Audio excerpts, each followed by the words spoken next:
I know I love Rob that you hit on the diversifying the supply chain because to be honest, regardless of tariffs or not, that's something all suppliers should be Right. constantly evaluating and looking at is where are my risks?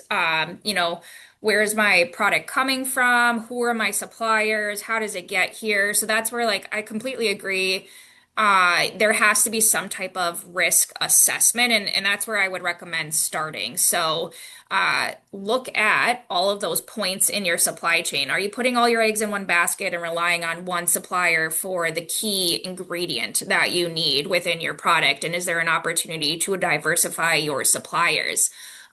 Maybe for others, it's looking at how you can expand your network to go to different regions, for example. So that way you're not relying too heavily on one single source.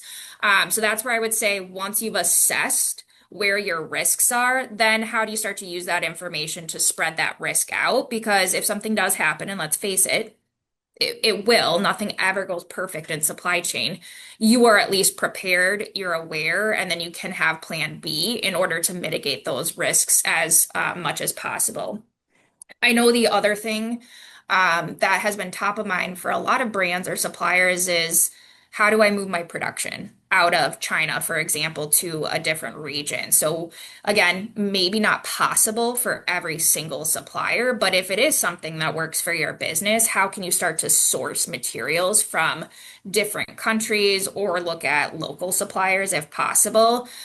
So again, just in the conversations that we've been having with so many of our customers, we actually had one that was starting to think ahead when some of the talks of the tariffs were coming in terms of how do they move their manufacturing from Hong Kong and started diversifying that supply chain across Vietnam, Mexico, and India.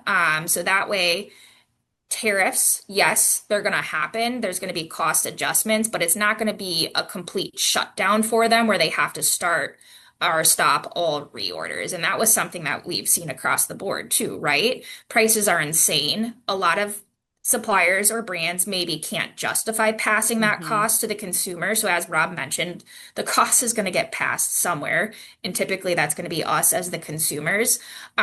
So again, how do you maybe start to make some of those strategic moves to spread that out?